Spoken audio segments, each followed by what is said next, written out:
The most dangerous man in the city made one stupid mistake, and it cost him everything. Damian Vale ruled an empire built on fear and fortune, untouchable, unstoppable, until the night arrogance convinced him to send a single photograph to his pregnant wife.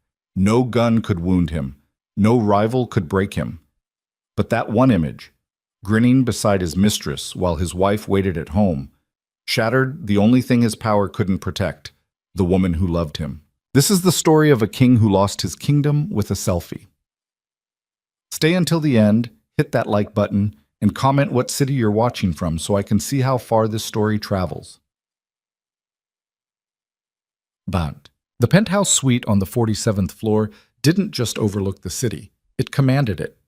Floor-to-ceiling windows framed a glittering sprawl of lights that pulsed like a living organism, each glow representing someone who either feared Damian Vale's name or paid tribute to it. The space itself was a monument to excess. Italian marble floors that caught and multiplied the ambient light, furniture that cost more than most people's cars, art on the walls that had been acquired through means best left unexamined.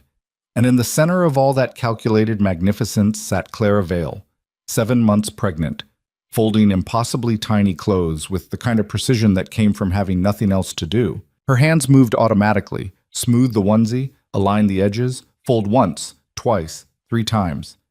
Each garment no bigger than her palm, each one a promise she was terrified wouldn't be kept. The nursery down the hall stood complete and untouched, painted a soft gray that the designer had called morning mist, and charged an obscene amount to achieve. The crib was assembled. The mobile hung just so. Everything waited in perfect readiness for a life that would enter a marriage Clara was no longer sure existed. She glanced at the dining table. 2 plates, 2 wine glasses, though only one would hold water tonight. 2 napkins folded into triangles the way Damian preferred. The ritual of optimism she performed every evening, setting a table for a husband who rarely came home to sit at it. 7:43 p.m. He'd said 7.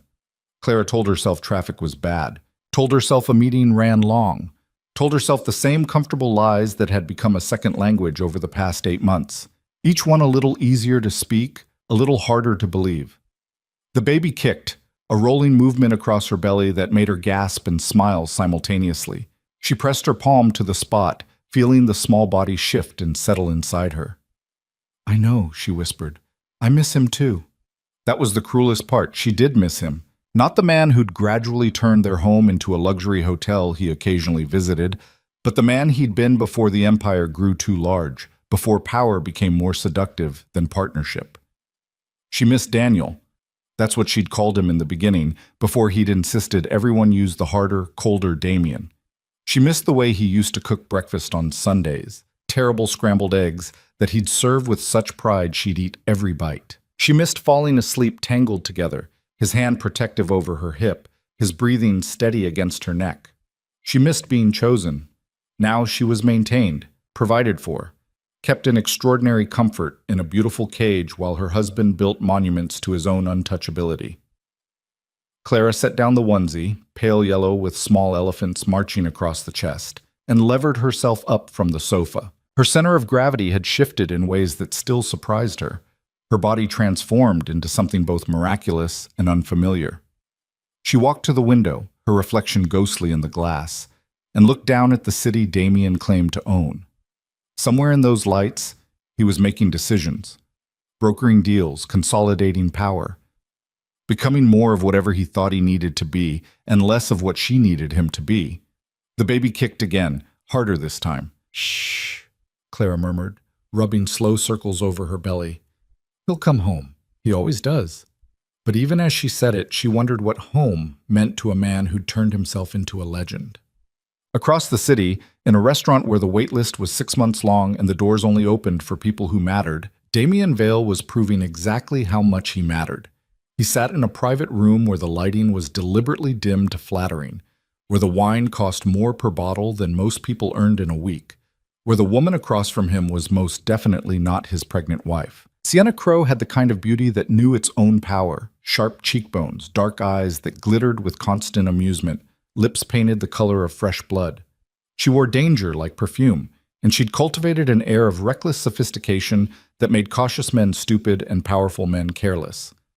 Right now, she was making Damien both. "Tell me something," she said, swirling wine in her glass, watching the liquid catch the light. "Do you ever actually go home to that monument you've built? Or do you just keep it as proof you can afford a wife?" Damien laughed, the kind of laugh that didn't reach his eyes, the kind he used when someone said something too close to true. "I go home." "When? Between board meetings and territory expansion?" Sienna leaned forward, her smile sharp.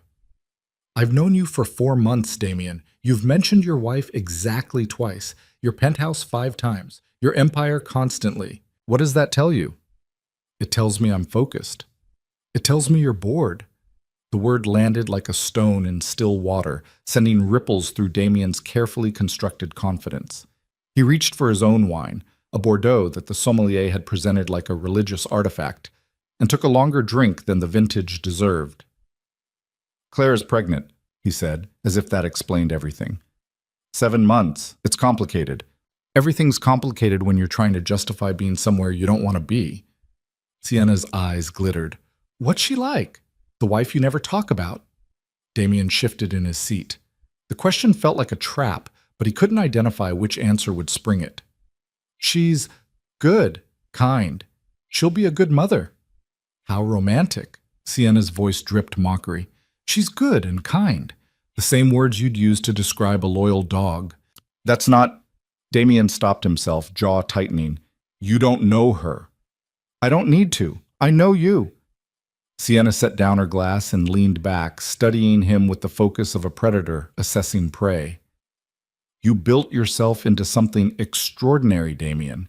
You command respect. You own fear. Men twice your age move when you speak. And you go home to someone who, what? Folds laundry? Waits patiently? Asks how your day was?" Each word was a careful incision, cutting toward something Damien had been avoiding examining too closely. The truth was, he didn't know what Clara did all day. Didn't know if she was happy or miserable or simply passing time until the baby came and gave her something to focus on besides his absence. "She chose this life," he said, hearing the defensiveness in his own voice. "Did she?" Sienna tilted her head. "Or did she choose a man who became someone else?" The private room suddenly felt too small, too warm. Damien unbuttoned his collar, Tom Ford tailored to perfection, and signaled for more wine he didn't need. "Why are you pushing this?" he asked. "Because I'm curious." Sienna's smile was all teeth. "I want to know if the great Damien Vale is untouchable, or if there's still some small part of you that feels guilty for abandoning a pregnant woman in a tower." "I haven't abandoned her. She has everything she needs. Except you." The waiter arrived with another bottle, breaking the tension with the ritual of presentation and pouring. Damien watched the wine fill his glass and wondered when he'd stopped being able to enjoy these moments, when luxury had transformed from achievement to anesthetic. "I provide for her," he said once the waiter had retreated. "The penthouse, security, the best doctors money can buy. She'll want for nothing." "How noble." Sienna took a delicate sip of wine. "You've bought her a very comfortable prison." "It's not a prison. She's free to—" He stopped, realizing he didn't actually know what Clara was free to do. Leave. She'd never threatened it. Complain. She rarely did. Demand more of his time? She'd stopped asking months ago. The silence that followed felt like an indictment. "You know what I think?" Sienna said, her voice dropping to something almost gentle, almost dangerous. "I think you're terrified." "Of what?" "Of being ordinary. Of being just a husband and father instead of a king. So you've convinced yourself that providing money is the same as providing presents. That being feared by strangers is more important than being loved by your wife." She paused, letting the words sink in. "Tell me I'm wrong." Damien wanted to argue, wanted to defend himself with the same sharp certainty he used in business negotiations. But the words wouldn't come. Instead, he felt something uncomfortably close to shame creeping up his spine, and he hated Sienna for putting it there. "This conversation is honest," Sienna finished. "I know. That's why you look like you want to leave. But you won't. Because leaving would mean going home, and you don't actually want to do that, do you?" She was right. He didn't. The penthouse felt like a museum of his own success.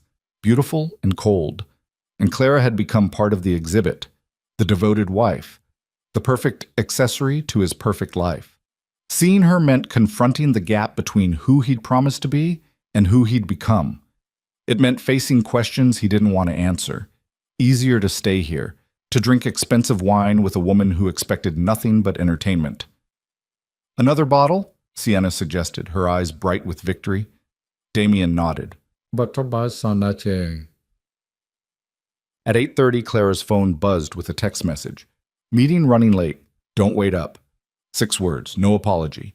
No acknowledgement of the dinner growing cold on the table. Just a dismissal delivered with the emotional weight of a weather report. Clara stared at the message for a long moment, then set the phone face down on the coffee table. She should have been angry. Should have called him back and demanded better. Should have done something other than sit there feeling her heart contract with familiar disappointment. Instead, she picked up another onesie and folded it with mechanical precision. The baby kicked again, a sensation that still filled her with wonder despite its frequency. She was growing a whole person inside her body, creating life from nothing. And somehow, impossibly, she was doing it alone while married to someone who shared her last name but little else. "It'll be different when you're here," she whispered to her belly. "He'll remember what matters. He'll come back." The words felt like prayer, like bargaining with a universe that didn't negotiate. She thought about calling her brother Evan. He'd been suspicious of Damien from the beginning, had warned her that men who needed to prove they were powerful were usually compensating for feeling powerless. But admitting Evan was right would mean admitting she'd made a mistake, and Clara wasn't ready for that conversation. So instead she sat in the glittering penthouse, surrounded by everything money could buy and nothing it couldn't, and folded tiny clothes for a baby whose father was somewhere across the city, becoming more of a stranger. Sarso. By 10 o'clock, Damien was drunk. Not falling down drunk, not slurring his words or losing his balance, but that warm, reckless drunk where consequences felt theoretical and inhibitions melted like ice in summer heat. The kind of drunk where Sienna's laughter sounded like music and her provocations felt like foreplay. They'd left the restaurant an hour ago, ignoring the discreet bill that had been presented and simply walking out with the confidence of people who knew their credit was infinite.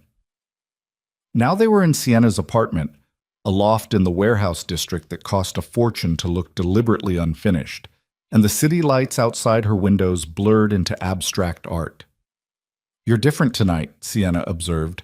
She was curled on her leather sofa, shoes off, wine glass dangling from her fingers. "Less controlled. I like it." "I'm relaxed," Damien said, though that wasn't quite right. Relaxed implied ease. What he felt was more like freefall, the sensation of gravity losing its hold. "You're running," Sienna corrected. "From the monument, from the wife, from the life you've built so carefully." She set down her glass and stood, moving toward him with predatory grace. "Question is, what are you running toward?" She was close now, close enough that he could smell her perfume, something dark and spiced that made him think of forbidden things. Close enough to be a choice.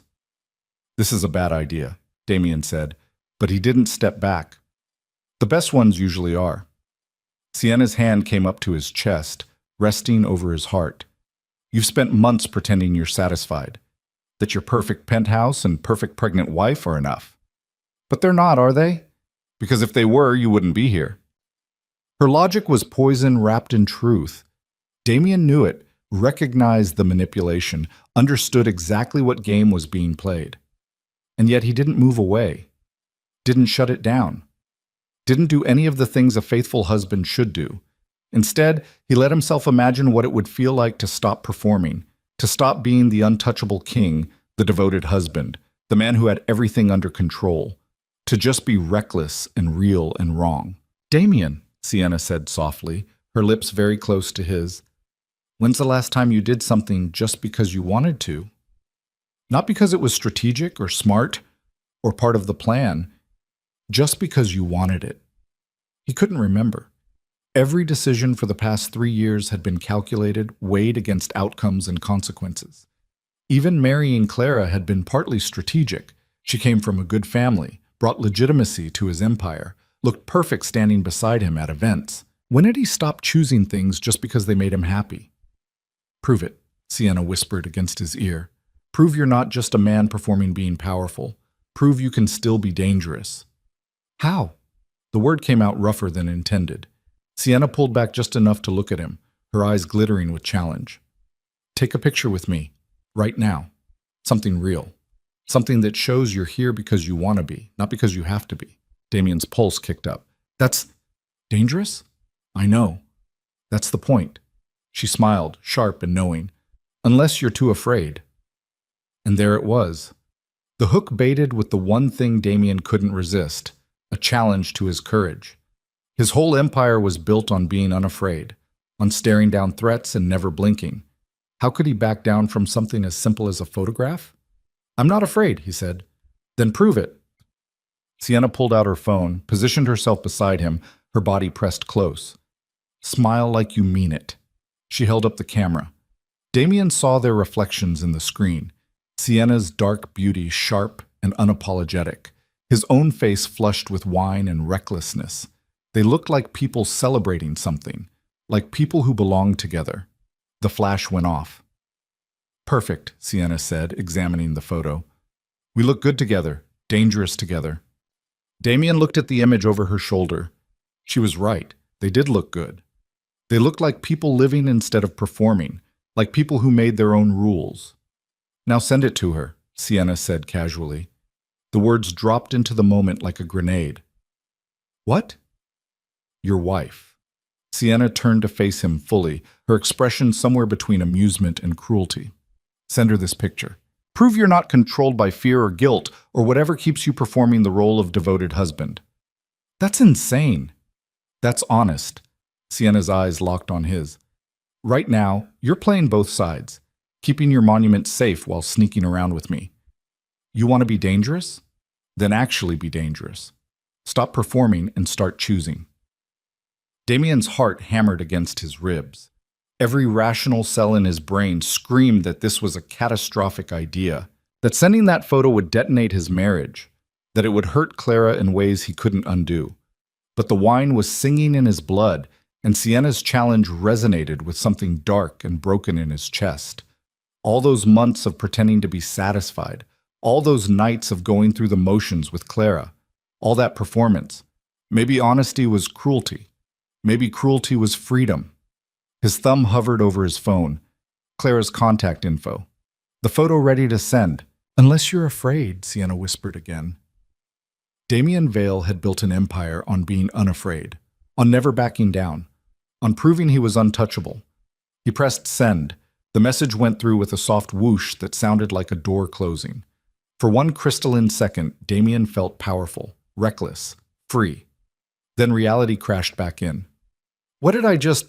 He started, but Sienna was laughing, delighted. You actually did it, she said, her eyes bright with triumph and something darker. The great Damien Vale, choosing chaos over control. I didn't think you had it in you. Damien stared at his phone, at the small, delivered notification under the photo. Across the city, in a penthouse he paid for, his pregnant wife was about to receive an image that would destroy everything. The power he'd felt a moment ago curdled into something sick. I need to... He didn't finish the sentence. Didn't know how to finish it. Take it back? Impossible. Explain it? With what words? Fix it? Too late. Sienna was still smiling, but her expression had shifted to something almost pitying. Welcome to the consequences, Damien. Turns out being untouchable doesn't mean you can't destroy yourself. He looked at her, really looked, and saw clearly for the first time. She wasn't a partner or a lover or even a friend. She was a mirror reflecting his worst impulses, and he'd been too arrogant to see it until after the damage was done. I have to go, he said, already moving toward the door. To do what? Explain? Apologize? Sienna's voice followed him. You sent that photo on purpose, Damien. You can't unsend it. You can't unbreak what you just broke. He didn't answer, just grabbed his jacket and headed for the elevator, his heart racing with a panic that felt entirely foreign. Damien Vale didn't panic, didn't lose control, didn't make mistakes. But he'd just made one that might cost him everything. The elevator descent felt endless. Damien pulled out his phone, staring at Clara's contact, trying to formulate words that could somehow mitigate the photo he'd sent. But what could he say? It was an accident? It meant nothing? Both would be lies, and Clara would know it. The truth was worse. He'd sent it because some broken part of him wanted to prove he could, wanted to shatter this careful performance and see what happened. He'd been so focused on being untouchable that he'd forgotten touchable things could still be destroyed by his own hand. The elevator doors opened onto the street. Damien's driver was parked across the street, waiting with the patient stillness of someone paid to never ask questions. Damien climbed into the back of the black Mercedes, and the familiar leather smell usually brought comfort. Tonight it smelled like a tomb. Home, he told the driver. The word felt like a lie, because home implied somewhere you belonged, someone waiting who wanted you there. And Damien was suddenly terribly certain that whatever waited for him in the penthouse on the 47th floor, it wouldn't be home anymore. The city lights blurred past the windows. Somewhere in those glittering streets, people were living small, ordinary lives, having dinner with their families, putting their kids to bed, being present for the people they loved. Damien had scorned that kind of life, had built himself into something larger, more powerful, more important. And in doing so, he'd become exactly the kind of man who would destroy his own marriage with a selfie just to prove he could. The drive took 20 minutes. Each one felt like an hour. Damien's phone stayed silent. No calls from Clara, no texts demanding explanation, just silence. And somehow that was worse than anger would have been. The car pulled up to his building. The doorman, a different one at this hour, someone whose name Damien had never learned, opened his door with professional deference. "Evening, Mr. Vale." Damien nodded, unable to speak, and headed for the private elevator that would take him straight to the penthouse. His monument to success, his cage. The ride up was smooth and silent. 47 floors passed in seconds. The doors opened directly into his foyer. Italian marble, modern art, everything exactly as he'd specified when he'd bought the place 3 years ago. The lights were on. He stepped inside. "Clara?" His voice echoed in the silence. The dining table still had 2 place settings, the food long since gone cold. But there was something off about the space, something wrong he couldn't immediately identify. Then he realized it was too quiet, too still, the kind of stillness that came not from peace, but from absence. "Clara?" he called again, louder this time. No answer. Damien moved through the penthouse, his panic rising with each empty room. The living room, undisturbed except for a small pile of folded baby clothes on the sofa. The kitchen, clean, untouched. The nursery, perfect and waiting and empty. Their bedroom. He stopped in the doorway. The bed was made with hospital corners. Clara's nightstand had been cleared. No phone charger, no water glass, no book. Her closet door stood open, and even from here he could see the gaps where her clothes had hung. On his pillow sat a small velvet box and a folded piece of paper. Damien's hands shook as he picked them up. The box held Clara's wedding ring, the platinum band with the single perfect diamond he'd spent a month's salary on back when a month's salary meant something. The paper was cream-colored stationery, the kind Clara used for thank you notes. Her handwriting was steady, controlled, completely calm. "Damien, thank you for finally being honest. The photo showed me what words never could, where you want to be and who you want to be with. I've spent 7 months waiting for you to come home, but I understand now that you already are home, just not with me. I won't fight you. I won't make scenes or demands. I'm simply choosing peace for myself and our child. You've built an extraordinary empire. I hope it keeps you warm. I'll contact you through my lawyer about custody arrangements. You're welcome to be a father to this baby, but I'm done being a wife to a ghost." Clara Damien read it twice, 3 times. The words didn't change. The calm, measured tone didn't crack into anger or pain or anything he could argue against. She'd simply left. He sank onto the bed, the letter still in his hands, and looked around the bedroom. At the custom furniture and designer linens and the view that had cost millions to secure. At the monument he'd built to his own success. For the first time in years, Damien Vale, the untouchable, the fearless, the king of his own empire, felt completely powerless. His phone buzzed. A text from Sienna. So? How'd she take it? He stared at the message, at the casual cruelty of it, and finally understood what Clara must have felt opening that photo. The humiliation, the betrayal, the sudden, sharp clarity that came from seeing exactly how little you mattered to someone you'd loved. Damien didn't respond. Just set the phone down and sat in the enormous bedroom of his empty penthouse, holding his wife's wedding ring and wondering how he'd become the kind of man who could destroy his own life and call it freedom. Outside the windows, the city glittered with a million lights, each one a life being lived, a choice being made, a consequence being earned. And in the silence of his monument, Damien Vale finally understood the price of being untouchable. Eventually, there was nothing left to touch. The first night alone in the penthouse, Damien didn't sleep. He sat in the living room as dawn broke over the city, still holding Clara's letter, watching the sky shift from black to gray to that particular shade of pink that promised a beautiful day. The irony wasn't lost on him. By 7 a.m., his phone had accumulated 23 messages, business contacts wondering where he was, associates waiting for decisions only he could make, Marcus Chen, his second in command, asking if everything was all right because Damien had missed their 6 a.m. strategy call for the first time in 2 years. And one message from Sienna. "You're not answering. Did I break you?" Damien deleted it without responding. He tried calling Clara. The phone rang 4 times before going to voicemail, her voice bright and warm, recorded back when she still believed he'd want to hear it. "Hi, you've reached Clara. Leave a message and I'll call you back." "Clara, it's me. Please, I need to talk to you. I need to explain." He stopped, realizing he had no explanation that would make this better. "Just call me back, please." He tried again an hour later. This time, it went straight to voicemail. She'd turned off her phone.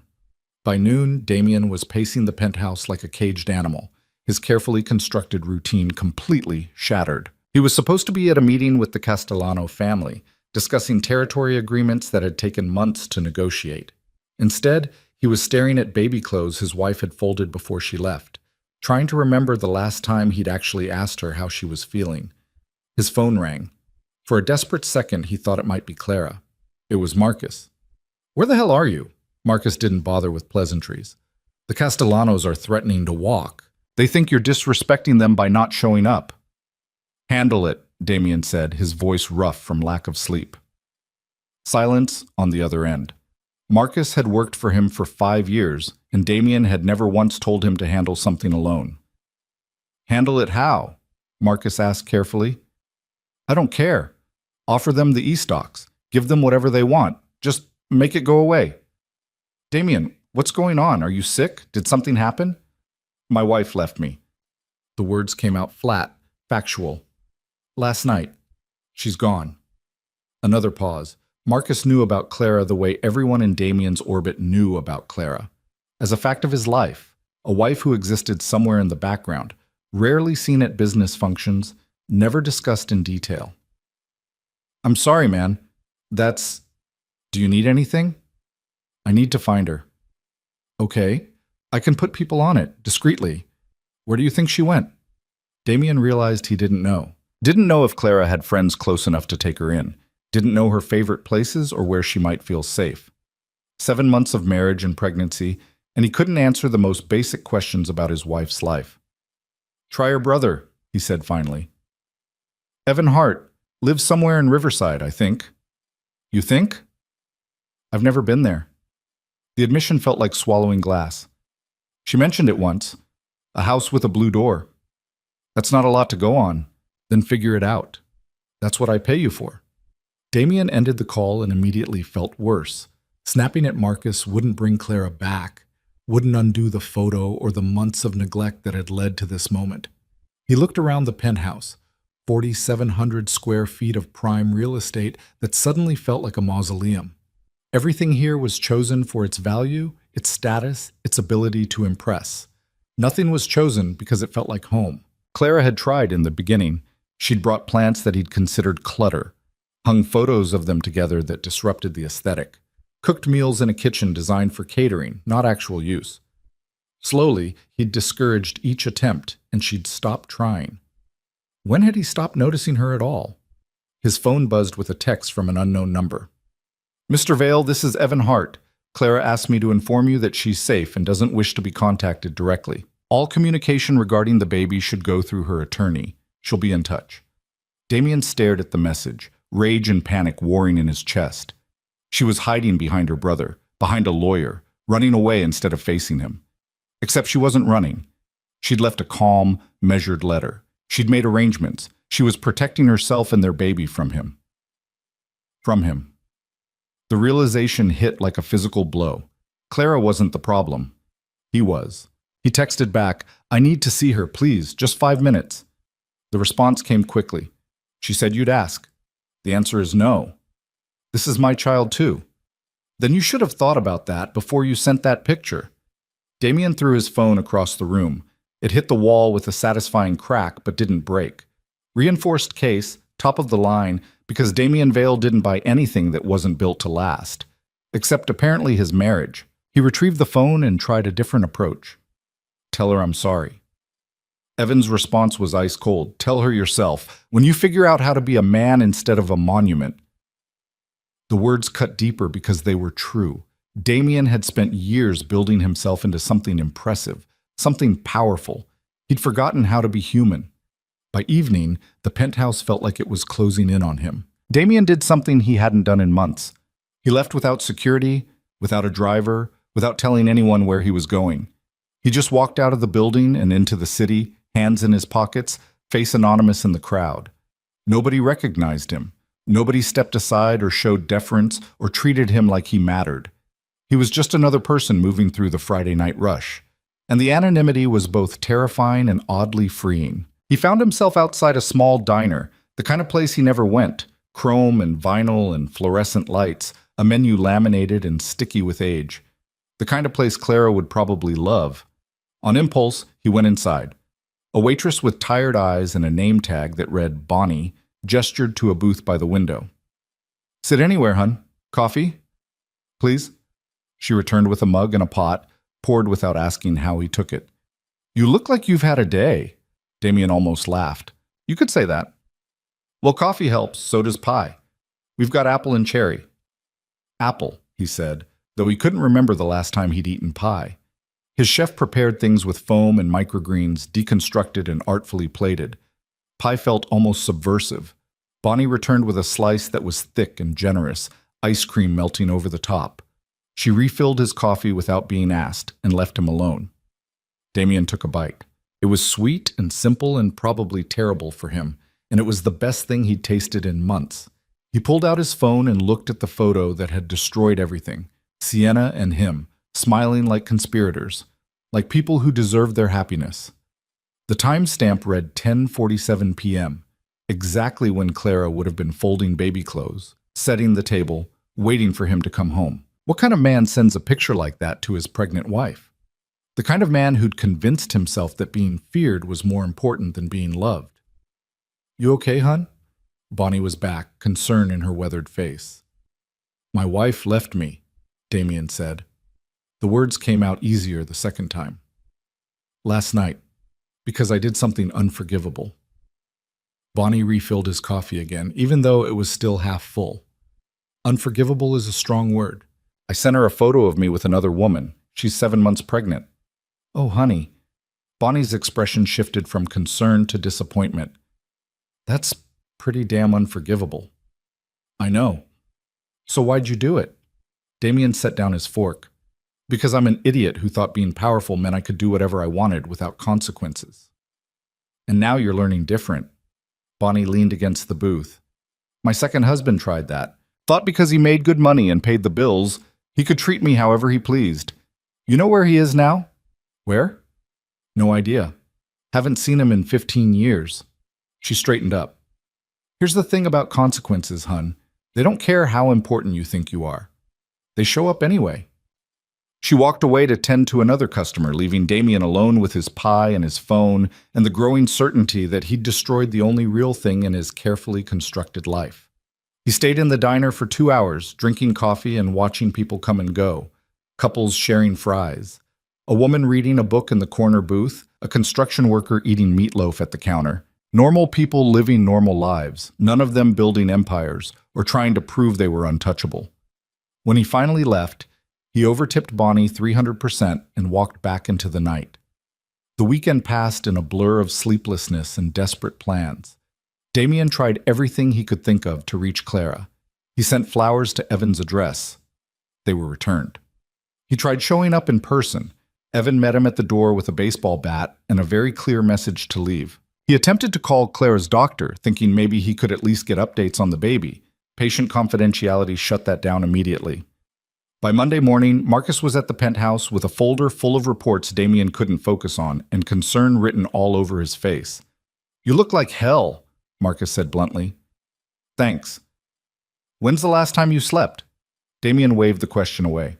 "What do the Castellanos want?" "We're not talking about the Castellanos.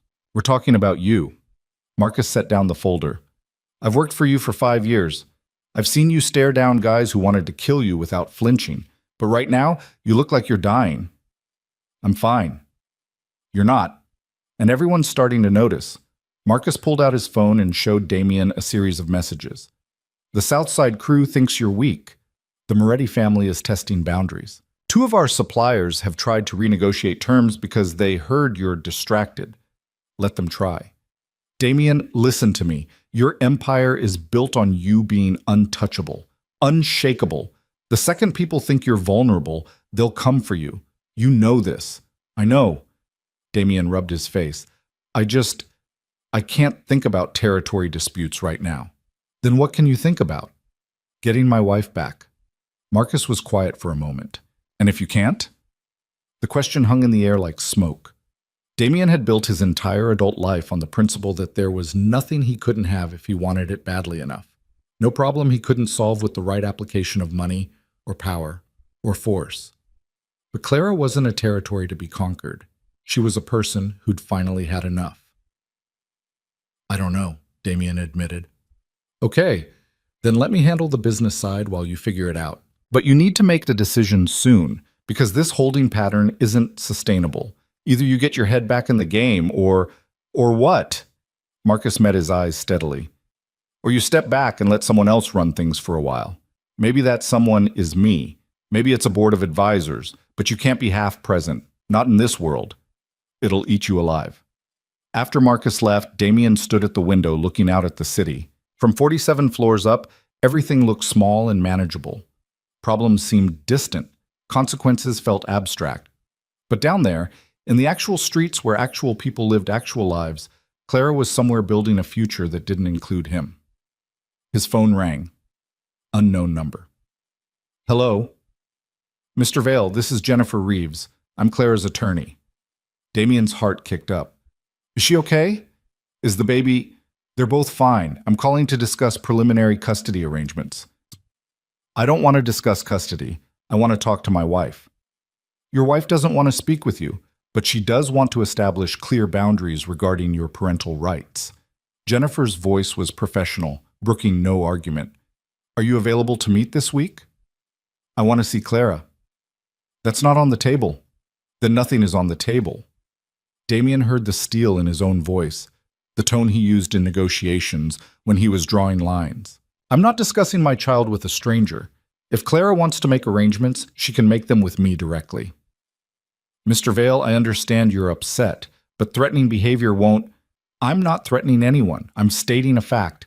Clara is my wife. That's my baby. If she wants a divorce, fine. If she wants full custody, we'll discuss it. But she doesn't get to hide behind a lawyer and pretend I don't exist." "She's not pretending you don't exist. She's protecting herself from someone who hurt her." The words landed like a slap. "I know what I did." "Do you? Because from where I'm sitting, you're more concerned with maintaining control than with acknowledging the harm you caused." Jennifer's professional veneer cracked slightly. "Clara showed me that photo, Mr. Vale. She showed me the letter she left. She told me about the months of being ignored while you built your empire. So forgive me if I don't have much sympathy for your desire to discuss things directly." Damien closed his eyes. "What do you want from me?"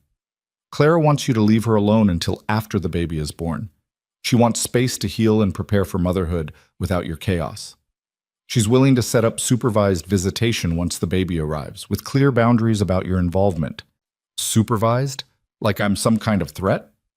"You sent a photo of yourself with your mistress to your pregnant wife at 10:47 at night, Mr. Vale. What would you call that if not threatening?" Damien had no answer. "Here's what's going to happen," Jennifer continued.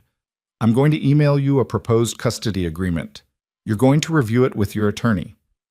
We're going to negotiate terms like adults. And if you genuinely want to be a father to this child, you're going to respect Clara's boundaries and give her the space she's asking for. And if I don't, then you'll prove exactly what kind of man you are, and Clara will have all the ammunition she needs to limit your parental rights significantly. Jennifer's voice softened slightly. I've been doing this for 15 years, Mr. Vale. I've seen men like you before, powerful, successful, convinced they can control everything. Sometimes they wake up before it's too late. Sometimes they don't. The question is, which kind are you? She ended the call before he could respond. Damien looked down at his phone, at his reflection in the black screen. He looked like a stranger, unshaven, exhausted, hollow-eyed, nothing like the untouchable king he'd worked so hard to become. The email from Jennifer arrived 20 minutes later. Damien opened it on his laptop, reading through the proposed terms with growing horror. Clara wanted primary physical custody. Damien would get supervised visitation every other weekend, contingent on his sobriety and emotional stability. He would pay child support, a significant amount, though nothing he couldn't afford. He would have no say in major decisions about the child's upbringing, education, or medical care unless Clara chose to consult him. Essentially, he would be a stranger who sent checks and showed up twice a month under supervision. The document was professionally written, legally sound, and utterly devastating. Damien's first instinct was to call his own attorney and fight every single line, to use his resources and connections to prove Clara was being unreasonable, to force a more equitable arrangement, to win. But then he read the final paragraph. These terms are designed to protect the minor child from exposure to an unstable or harmful environment. Should Mr. Vale demonstrate sustained commitment to personal growth, emotional maturity, and genuine interest in co-parenting, these terms may be revisited after the child's first birthday. Should Mr. Vale demonstrate sustained commitment to personal growth, Clara wasn't trying to punish him. She was giving him a chance to prove he could change. The realization cracked something open in Damien's chest. For 3 days, he'd been thinking about this situation in terms of winning and losing, control and surrender. But this wasn't a negotiation. It was a consequence. He'd spent months treating his pregnant wife like an afterthought. He'd sent her a photo with his mistress just to prove he could. He'd built an empire while letting his marriage crumble. And now Clara was doing what he should have done months ago. She was choosing peace over chaos, safety over status, love over power. Damien closed his laptop and sat in the silence of his empty penthouse. Outside, the city pulsed with life. Inside, he was finally alone with the man he'd become. And he didn't like what he saw. His phone buzzed with another text from Sienna. Still ignoring me? Come on, Damien. We had fun. Don't let one angry wife ruin everything. He stared at the message for a long moment. A week ago, Sienna's recklessness had felt exciting. Her challenges had made him feel alive. Her disregard for consequences had seemed like freedom. Now he saw her clearly, a bored woman who collected powerful men like trophies and discarded them just as easily. She hadn't cared about him. She'd cared about the game, the conquest, the thrill of watching something burn. Damien blocked her number. It was a small action, barely significant in the grand scheme of his failures. But it felt like the first honest choice he'd made in months. That night, Damien did something he hadn't done since college. He got drunk alone. Not the pleasant buzz from expensive wine, but the ugly, desperate drunk that came from cheap whiskey consumed with intention. He sat on the floor of his bedroom, back against the bed, and systematically demolished a bottle of Jack Daniels while looking through his phone. Photos of Clara. There weren't many. He hadn't taken pictures of her in months, but there were some from early in their relationship. Clara laughing at something off camera. Clara in a sundress at a summer wedding. Clara asleep on his shoulder during a movie, her face peaceful and trusting. When had he stopped looking at her like that? When had she transformed from someone he loved into someone he kept? He found their wedding photos. They'd gotten married at City Hall because Damien had insisted a big wedding was a waste of money. Clara had worn a simple white dress she'd bought off the rack, and she'd been so happy it had hurt to look at her. She'd believed in him. In them. In the future they were building together. What had he given her in return? A penthouse she lived in alone, a baby she was preparing for by herself. And finally, a photo that shattered the last illusion that he cared. Damien's phone slipped from his hands as the room started spinning. He closed his eyes, but that made it worse. So he opened them and stared at the ceiling, at the recessed lighting that had cost a fortune to install, at the crown molding that had been custom designed. Everything in this penthouse was custom designed. Everything except the life he was supposed to be living here. He must have passed out eventually because he woke up on the floor with sunlight burning through the windows and a headache that felt like divine punishment. His phone was dead. His mouth tasted like regret. His body ached from sleeping on hardwood that cost $300 per square foot. Damien dragged himself to the shower and stood under water hot enough to hurt, trying to wash away the hangover and the shame and the growing certainty that he'd broken something that couldn't be fixed. When he emerged, Marcus was in the kitchen making coffee. "How'd you get in?" Damien's voice was rough. "You gave me a key, remember? For emergencies." Marcus poured 2 cups, handed one to Damien. "This qualifies." "I'm fine." "You're not. But you're also not dead, so that's something." Marcus leaned against the counter. "I came by last night. You were unconscious on the bedroom floor. I considered calling an ambulance." "Why didn't you?" "Because you were breathing, and because I figured you were working through something." Marcus studied him. "Did it work?" "Did what work?" "The drinking. Did it give you any answers?" Damien took a sip of coffee. It was strong and black and exactly what he needed. "It gave me a headache and the certainty that I'm an idiot." "Well, that's a start." Marcus set down his cup. "So what now?" "Now I signed the custody agreement." "Just like that? You're giving up?" "I'm accepting reality." Damien sat down at the kitchen island. "Clara's right to protect herself and the baby. I've proven I can't be trusted. So she's setting boundaries and I'm going to respect them." Marcus raised an eyebrow. "Who are you and what have you done with Damien Vale?" "Damien Vale is the problem. Maybe it's time to go back to being Daniel." The name felt strange in his mouth. He'd shed it years ago, along with everything else that felt too soft, too vulnerable, too human. But maybe that had been the mistake. "All right, Daniel," Marcus said, testing the name. "What's the plan?" "I don't know yet, but I know what it's not." Damien met his eyes. "I'm not going to fight her. I'm not going to use my resources to intimidate or control. I'm going to give Clara the space she's asking for, and I'm going to figure out how to be someone who deserves to be in that baby's life." "And the empire?" "You run it, temporarily, until I figure out who I am when I'm not performing being untouchable." Marcus was quiet for a long moment. "You're serious?" "Completely." "People are going to see this as weakness." "Let them." Damien finished his coffee. "I've spent years being strong and ended up alone. Maybe weak is what I need right now."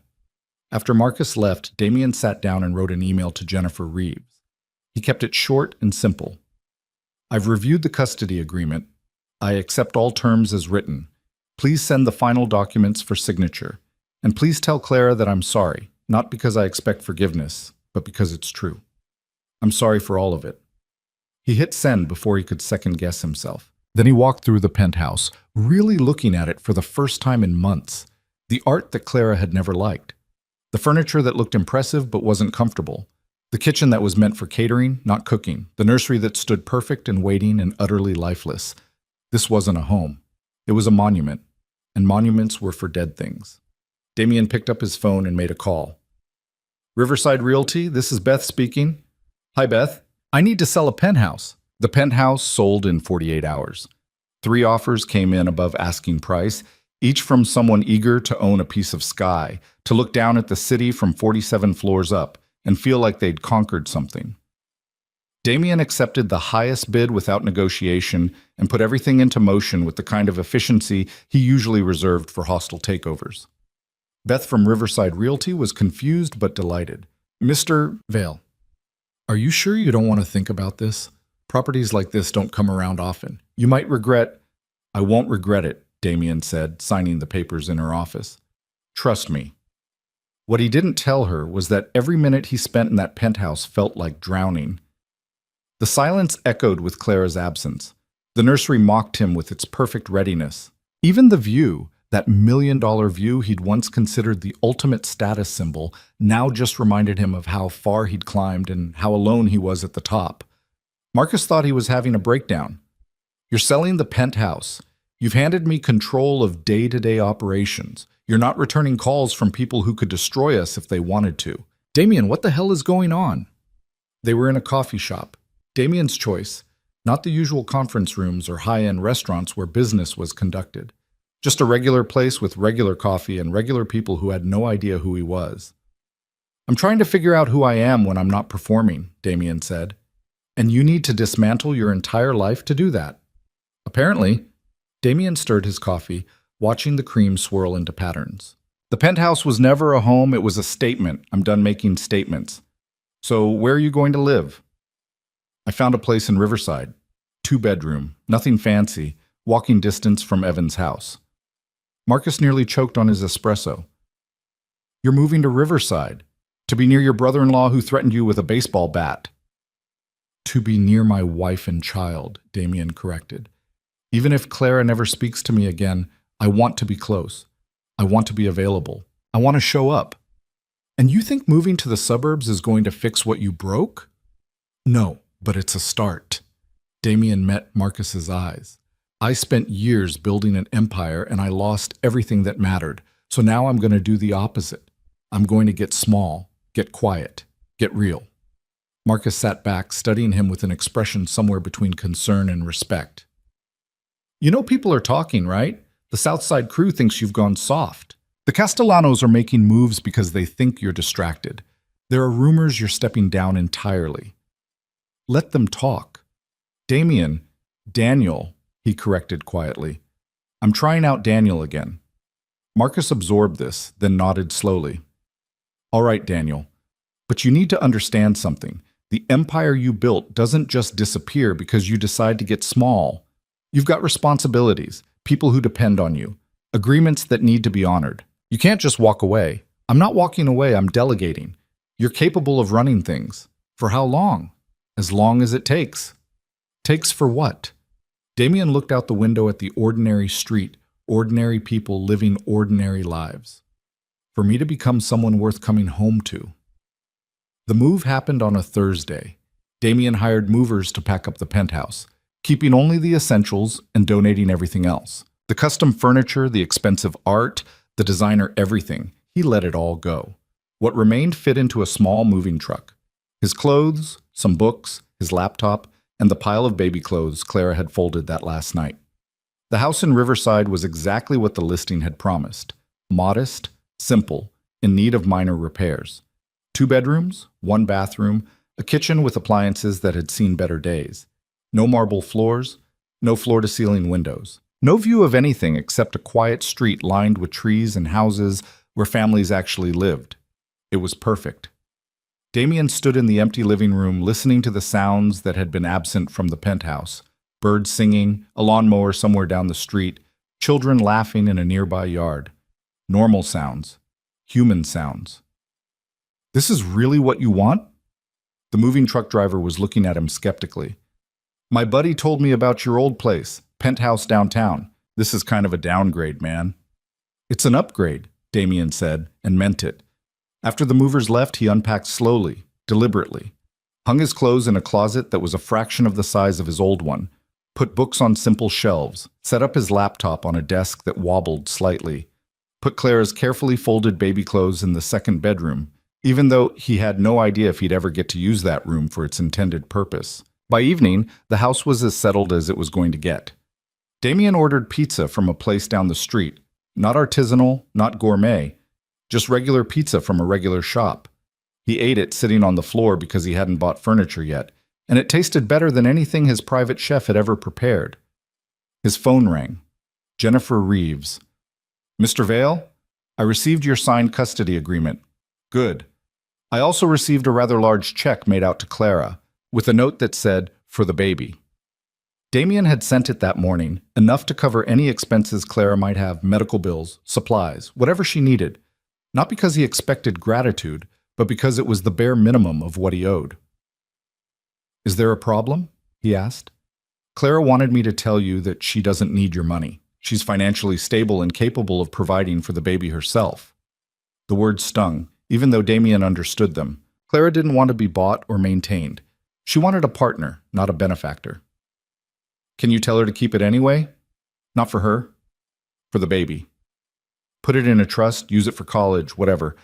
I just want to help. Jennifer was quiet for a moment. I'll pass that along. I'll also tell you that Clara appreciated your email.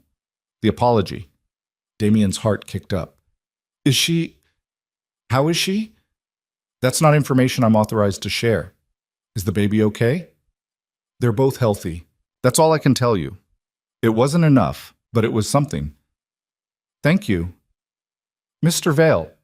Daniel saw it. Jennifer corrected herself. Can I give you some unsolicited advice? Please. Clara showed me the custody agreement you signed. No pushback, no negotiation, full acceptance of all terms. That surprised me. Why? Because men like you usually fight. They use their resources and their lawyers and their connections to win. But you didn't. You just accepted the consequences of your actions. She paused. That matters. I want you to know that. I'm not trying to win anymore, Damien said quietly. I'm trying to deserve a second chance. Then keep doing what you're doing. Give her space, respect her boundaries. Show up when it matters. And maybe, you'll get that chance.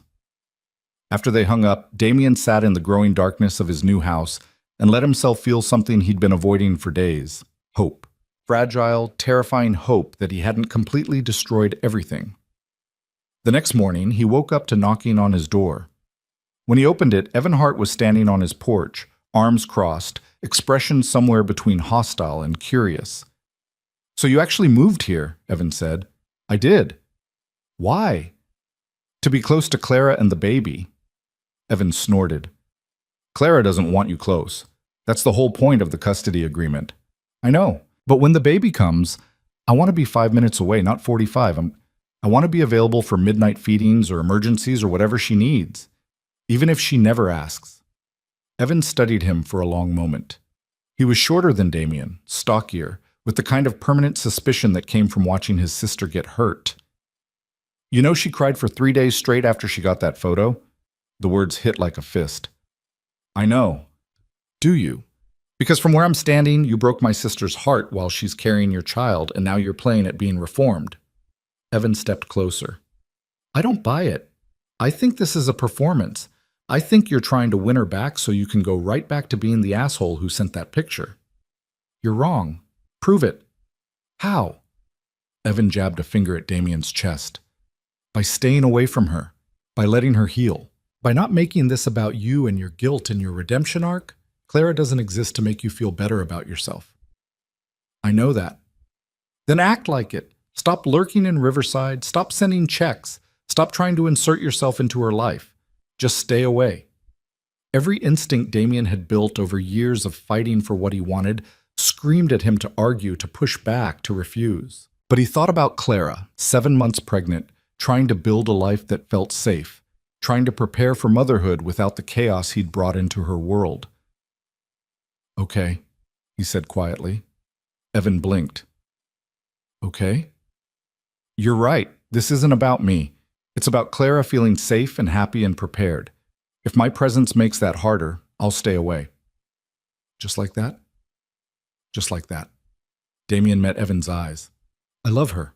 I've loved her terribly, selfishly, destructively, but I do love her. And if loving her means giving her space, then that's what I'll do. Evan's expression flickered, still suspicious, but with something else underneath. Maybe surprise, maybe grudging respect. She talks to me, you know, Evan said after a moment. About you, about the pregnancy, about what she's going to do after the baby comes. Damien's chest tightened. And she's scared.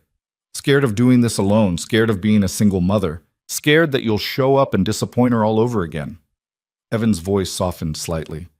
But she's also sad, because despite everything, she still remembers who you used to be, before the empire, before the power, before you forgot that she existed. I never forgot. Yes, you did. You forgot her every time you chose a meeting over dinner, every time you stayed out late without calling, every time you looked through her instead of at her. Evan shook his head. She became invisible to you, man, and that's worse than leaving. At least leaving is honest. The truth of it sat heavy in Damien's chest. He had made Clara invisible, had turned her into part of the scenery of his successful life, No more remarkable than the expensive furniture or the art on the walls. I can't undo what I did, Damien said, but I can try to be different going forward. Words are easy. Let's see if you can follow through. Evan turned to leave, then stopped. For what it's worth, she kept your letter. What letter? The one you wrote her, years ago when you first started dating. She showed it to me last week. You wrote about building a life together, about being partners, about how she made you want to be better than you thought you could be. Evan looked back at him. That person, the one who wrote that letter, that's who she's mourning, not the king you became.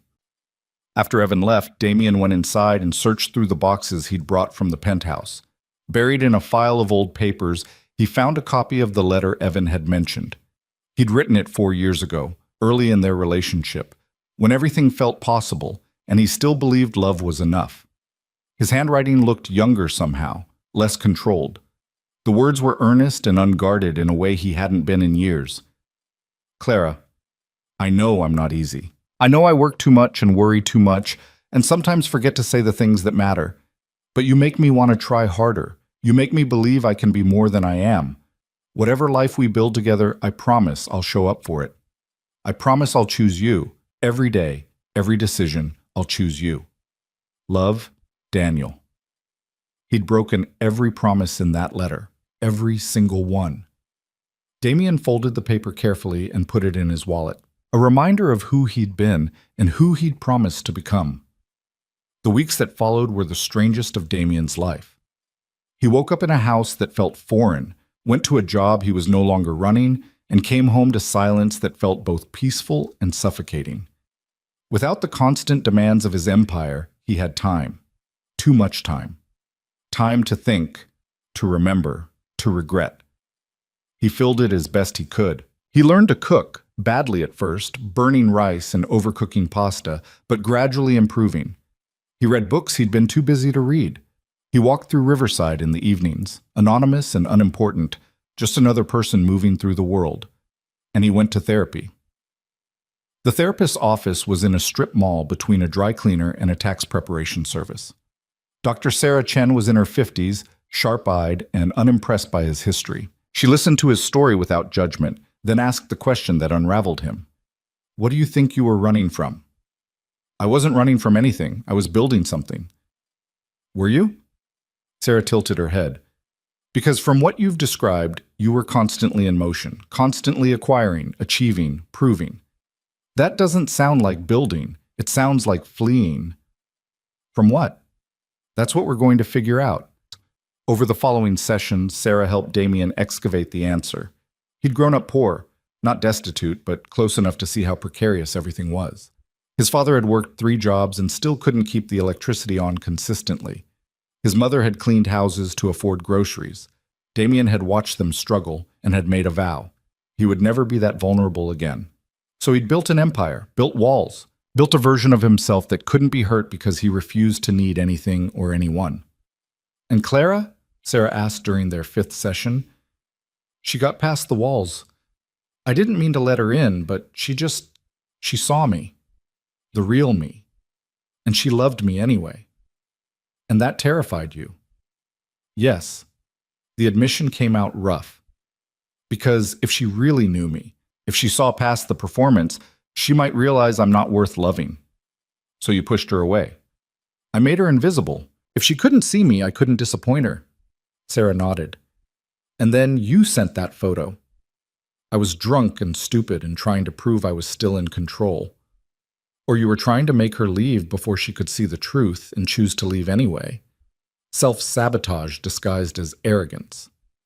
The insight cut deep. Damien had convinced himself the photo was a moment of reckless pride. But maybe it was something darker.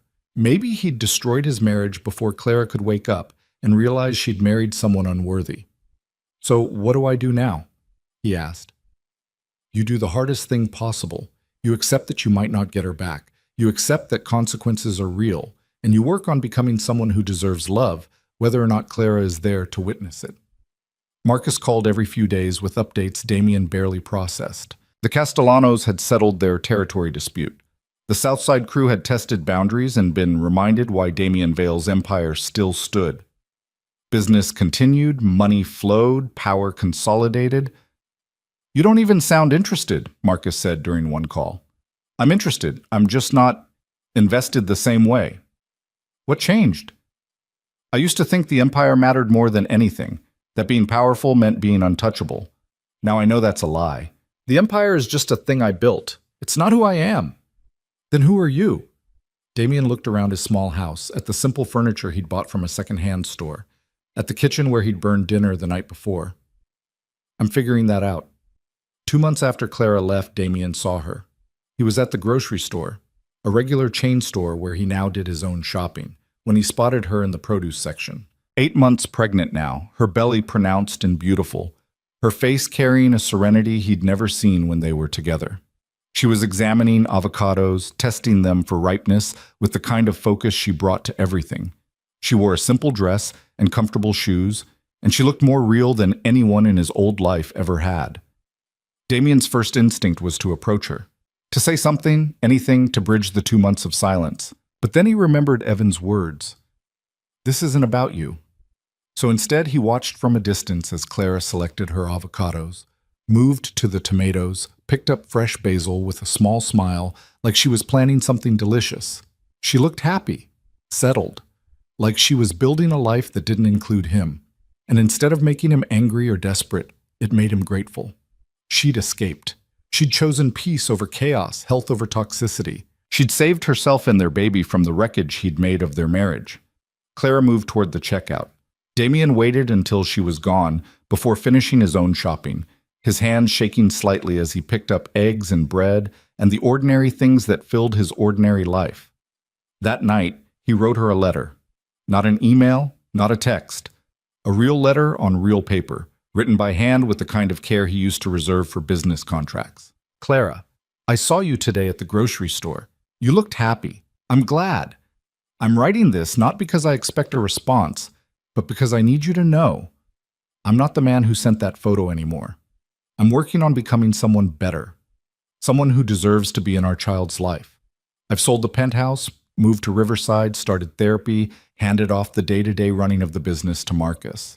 I'm trying to get small enough to fit into a real life instead of a performance. I don't know if any of this matters to you. I don't know if you'll ever forgive me, but I want you to know I'm trying. Not to win you back. I know I don't deserve that. But to become someone our child won't be ashamed of. Someone you won't regret having loved, even if it's only in the past tense. I hope you're well. I hope the baby is healthy. I hope you found the peace you were looking for when you left. Love, Daniel. He mailed it the next morning, dropping it in the blue mailbox on the corner and watching it disappear into the slot. No expectations, no demands, just truth. 3 days later, a letter arrived at his house. Clara's handwriting, his name on the envelope. Damien's hand shook as he opened it. Daniel, I got your letter. I don't know what to do with it. Part of me wants to believe you've changed. Part of me thinks this is temporary, that you'll get bored of being ordinary and go back to being the king. I'm not ready to trust you yet. Maybe I'll never be ready.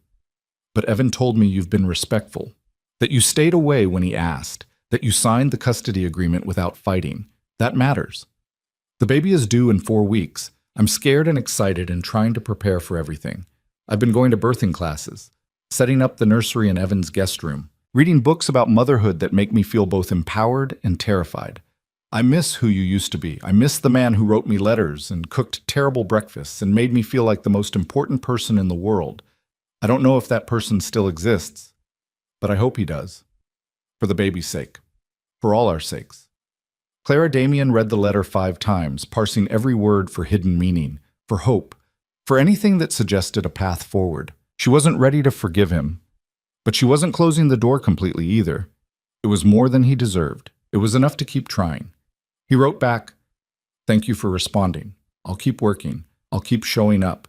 And when the baby comes, I'll be ready to be whatever you need me to be, even if that's just someone who sends child support and shows up for supervised visits. You're not alone in this, even if it feels like you are. Whatever you need, whenever you need it, I'm 5 minutes away. Daniel." The letters continued over the following weeks, short exchanges, nothing intimate, just 2 people navigating the impossible space between what they'd been and what they might become. Clara told him about her cravings for pickles and ice cream. He told her about burning dinner and learning to cook from YouTube videos. She mentioned that the baby was active at night, kicking her ribs. He admitted he'd bought a book about fatherhood and had no idea if he'd ever get to use the information. Neither of them mentioned the photo. Neither of them talked about divorce or reconciliation or anything beyond the immediate reality. A baby was coming, and they were both trying to be ready. 4 weeks became 3. 3 became 2. Damien prepared his small house as best he could, stocked diapers and formula just in case, assembled a crib in the second bedroom even though he might never use it, read every parenting book he could find. And then, on a Tuesday night at 11:30, his phone rang. Evan's number. Damien's heart stopped. "Hello? It's time." Evan's voice was tight with controlled panic. "Her water broke. We're heading to Riverside General. She asked me to call you. I'm on my way." Damien grabbed his keys and ran. Riverside General Hospital was a 15-minute drive that Damien made in 8, his hands gripping the steering wheel so tightly his knuckles went white. Every red light felt like an eternity. Every slow driver an obstacle between him and the moment that would change everything. "She asked me to call you." Those 5 words replayed in his mind like a prayer. Clara could have gone through this without him, could have let Evan be the only support she needed. But she'd asked for him. After everything, after the photo, after the betrayal, after months of silence, she'd asked for him. The hospital parking lot was half empty at this hour. Damien abandoned his car in the first spot he found and ran through the automatic doors into the fluorescent brightness of the lobby. A tired receptionist looked up from her computer. "Labor and delivery," Damien said, breathless. "Clara Vale, my wife, she just came in." The receptionist typed slowly, maddeningly slowly. "3rd floor. Take the elevators to your left. Check in at the nurses' station."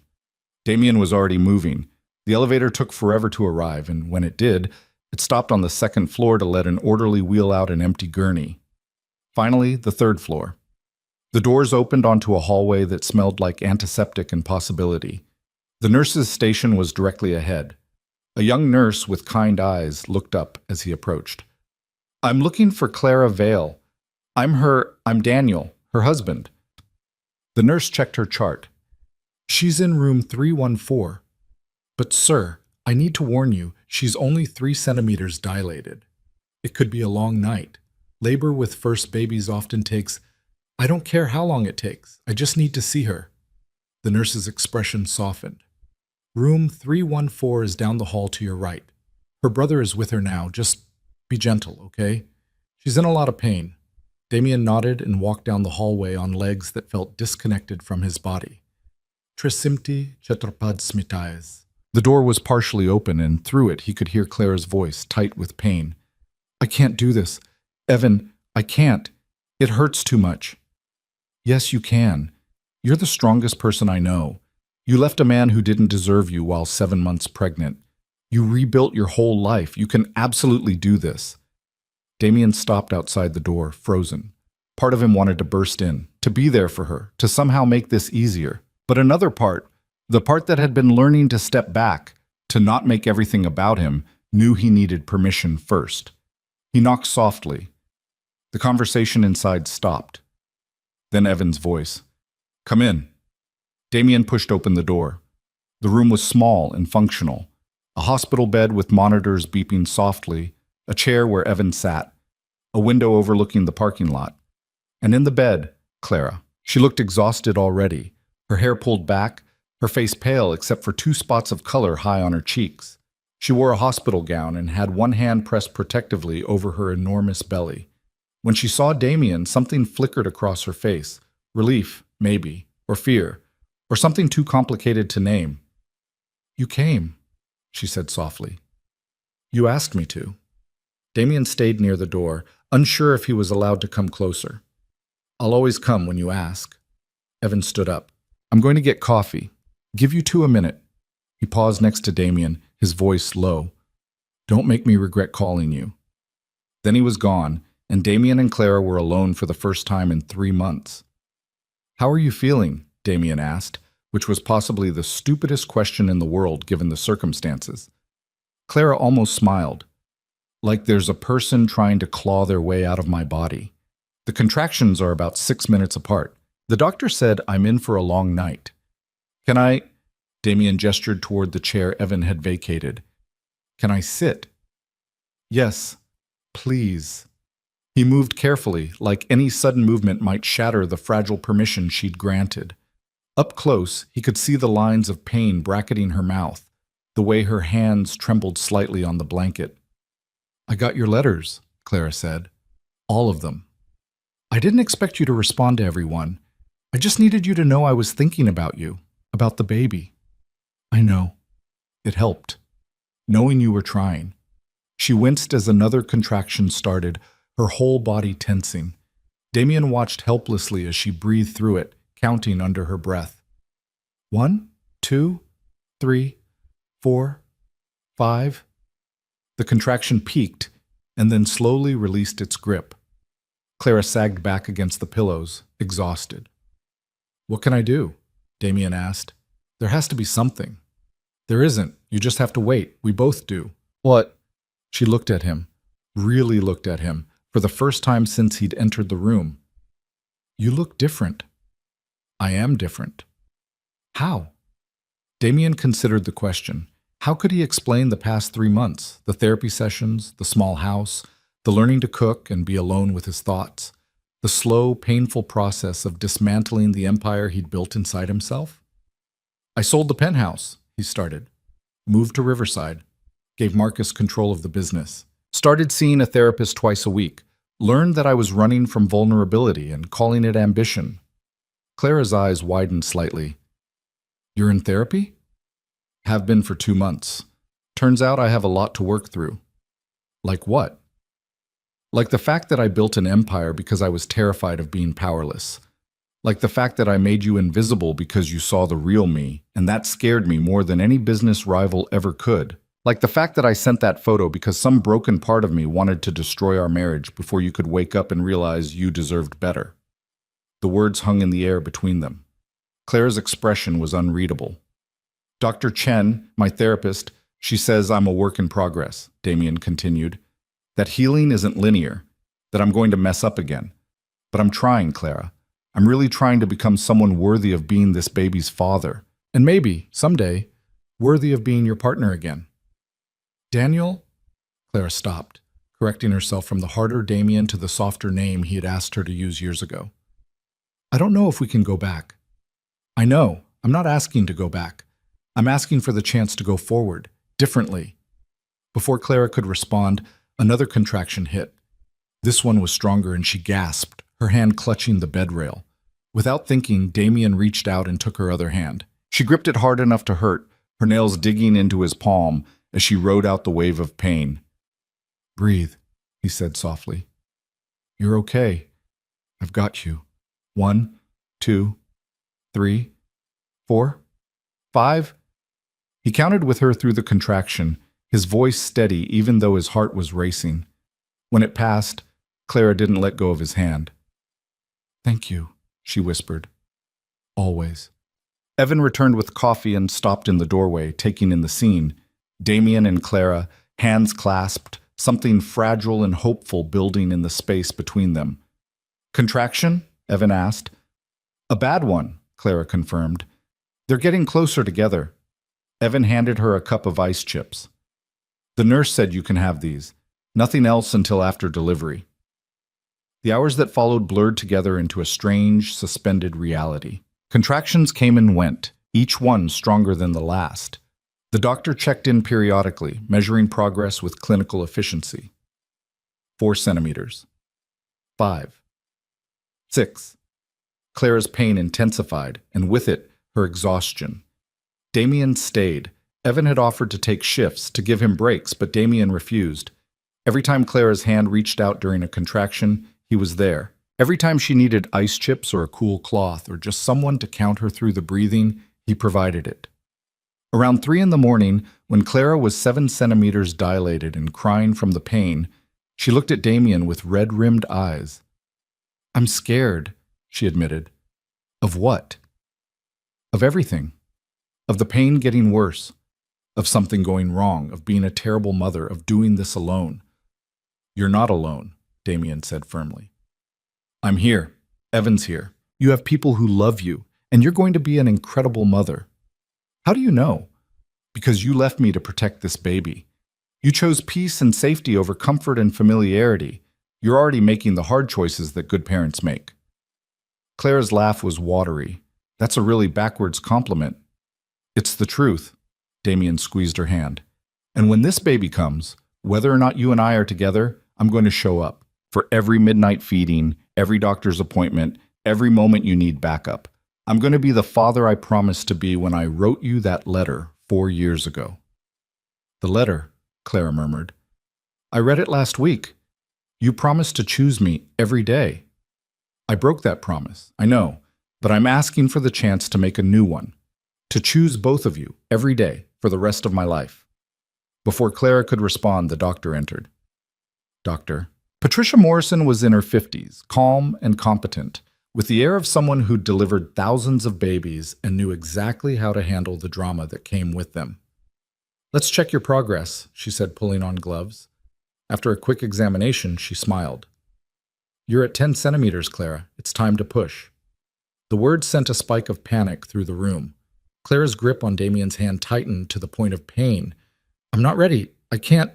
Yes, you can, doctor, Morrison said firmly. Your body is ready. This baby is ready. Now we just need you to trust yourself. She looked at Damien. Dad, are you staying? Damien looked at Clara. Do you want me to? Clara's eyes were wide with fear and pain and something that looked like hope. Yes. Please, I need you. I need you. 3 words that rewrote everything. Then I'm staying, Damien said. Evan moved to Clara's other side. The nurses repositioned the bed, adjusted monitors, prepared the room with practiced efficiency. Dr. Morrison took her position at the foot of the bed. All right, Clara, on the next contraction, I need you to push. Really push. Like you're trying to have the biggest bowel movement of your life. Under any other circumstances, the description would have been funny. Right now, it was just terrifying. The contraction came like a wave, and Clara bore down, her face going red with effort. Damien counted for her. 1, 2, 3, 4, 5, 6, 7, 8, 9, 10, while Evan encouraged her from the other side. Good, Dr. Morrison said. That's good. Rest now. Next contraction, we'll do it again. They fell into a rhythm.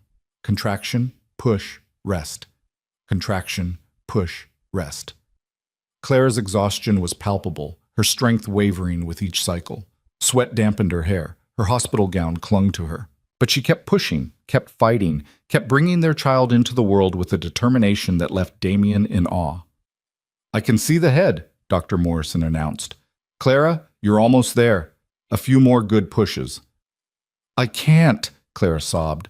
I'm too tired. I can't do it. Yes, you can, Damien said, his voice fierce. You're the strongest person I've ever met. You survived me. You survived leaving. You can absolutely survive this. Our baby is almost here. Just a little more. Clara looked at him, tears streaming down her face, and nodded. When the next contraction came, she pushed with everything she had left. That's it, Dr. Morrison exclaimed. Heads out. One more push for the shoulders. Clara screamed through the final push, a sound of agony and triumph combined. And then, suddenly, shockingly, there was a new sound in the room. A baby crying. It's a girl, Dr. Morrison announced, lifting a tiny, red-faced, furious creature into the air. You have a daughter. Time stopped. Everything Damien thought mattered. The empire, the power, the money, the status. All of it evaporated in the face of this small, perfect, screaming human. His daughter. Their daughter. The nurses cleaned her quickly and placed her on Clara's chest. The baby's cries softened to whimpers, then to silence as she felt her mother's heartbeat. Clara's hands came up to cradle her, tears of exhaustion and joy and relief streaming down her face. Hi, baby girl, Clara whispered. Hi, we've been waiting for you. Damien couldn't speak, couldn't move, could barely breathe. He just stared at the two of them, his wife and his daughter, and felt something crack open in his chest. Not the breaking he'd felt when Clara left, but something else. Something like rebirth. Do you want to cut the cord, Dad? One of the nurses asked, offering him scissors. Damien looked at Clara. She nodded, still crying, still smiling. With shaking hands, Damien cut the umbilical cord that had connected his daughter to her mother for 9 months. The nurse took the baby briefly for weighing and measuring, calling out statistics that Damien barely processed. 7 pounds, 4 ounces, 20 inches long. Perfect APGAR scores. Then the baby was back on Clara's chest, wrapped in a soft blanket, her tiny face scrunched and red, and absolutely beautiful. "She has your nose," Clara said softly, "and your chin." "She has your eyes," Damien countered. "Look at them." Evan, who had been quietly crying in the corner, came closer. "She's perfect, Clara. You did it." "We did it," Clara corrected, looking at Damien. "All of us." Dr. Morrison finished the final medical procedures and stepped back. "I'll give you some family time. Congratulations, all of you." When they were alone, Damien, Clara, Evan, and the baby, the room fell into a hushed, sacred silence. The baby made small noises, little sighs and squeaks as she adjusted to being outside the womb. Clara looked exhausted but radiant, her hand protective over their daughter. "Have you thought about names?" Evan asked. "I had a list," Clara said, "but now that she's here, none of them feel right." She looked at Damien. "What do you think?" The question felt like trust, like partnership, like a door opening. "What about Emma?" Damien suggested. "It means whole or universal, complete." Clara tested the name silently, looking down at their daughter. "Emma. Emma Vale." She smiled. "I love it. Emma, it is." The baby, Emma, yawned, a tiny, perfect expression of peace, and Damien felt something he hadn't felt in years. Not power, not control, not the satisfaction of acquisition or achievement, just love. Pure, uncomplicated, overwhelming love. "Can I—" His voice broke. "Can I hold her?" Clara's eyes searched his face, looking for something. Whatever she found must have satisfied her because she carefully transferred the small, warm bundle into Damien's arms. Emma weighed almost nothing and everything at the same time. Damien cradled her against his chest, terrified of dropping her, amazed by her tiny fingers and perfect eyelashes, and the way she seemed to already trust him to keep her safe. "Hi, Emma," he whispered. "I'm your dad, and I promise I'm going to do better for you than I did for your mom. I'm going to show up. I'm going to be present. I'm going to love you so much that you never doubt it, not for a second." Tears were running down his face now, unchecked. He didn't care. Let them fall. Let the armor crack. Let himself be vulnerable in front of this tiny person who would never care about his empire or his money or his power. She would only care if he was there. And he would be. Every day. For the rest of his life. "Daniel," Clara said softly. He looked up. She was watching him with an expression he couldn't quite read. "Thank you," she said, "for being here, for showing up. I know it doesn't fix everything, but it matters." "I'll keep showing up," Damien promised, "for as long as you'll let me." Evan cleared his throat. "I'm going to give you two some privacy. Call me if you need anything." He kissed Clara's forehead, looked at Emma with wonder, and left. Alone with Clara and their daughter, Damien carefully sat in the chair beside the bed, Emma still secure in his arms. She'd fallen asleep, her tiny chest rising and falling with each breath. "She's perfect," he said. "She is." Clara watched them both. "I was so angry at you for months. I wanted to hate you, to cut you out completely and raise her alone." "You would have been justified." "Maybe. But then you started sending letters. And Evan told me you'd moved to Riverside. And I saw you at the grocery store looking lost in the produce section." Clara's smile was small but real. "You looked so normal, so human, not like the king who broke my heart, just like Daniel, the man I fell in love with." Damien's throat tightened. "I'm trying to find my way back to being him." "I can see that. But Daniel, I need you to understand something." Clara's voice grew serious. "I can't go through this again. I can't be invisible. I can't be second to an empire. If you're serious about being in Emma's life, in our lives, things have to be different. They will be. I've already started making them different. Starting is easy. Sustaining is hard." Clara shifted in the bed, wincing slightly. I need to know that when things get difficult, when the business calls, when the power tempts you, you'll still choose us. Not just today, in this hospital room with our brand new daughter, but next month, next year, 10 years from now. I will. You promised that before. In that letter. I know, and I broke that promise. I have no right to ask you to believe me now. Damien looked down at Emma, at her peaceful, sleeping face. But I'm asking anyway. Give me a chance to prove it. We don't have to be married. We don't have to live together. We don't have to be anything except two people who love this little girl and want the best for her. Let me show you, through actions, not words, that I've changed. Clara was quiet for a long moment. What does that look like, practically? I stay in my house in Riverside. You stay with Evan or find your own place. I show up for Emma. Feedings, diaper changes, doctor's appointments, whatever you need. I rebuild trust slowly. I prove that I can be consistent. And maybe, someday, if you're ready, we talk about what comes next for us. No grand gestures, no trying to win me back with money or gifts or declarations. No grand gestures, Damien confirmed. Just steady, boring, reliable presence. The kind of love that shows up in sweatpants at 3 a.m. for a crying baby.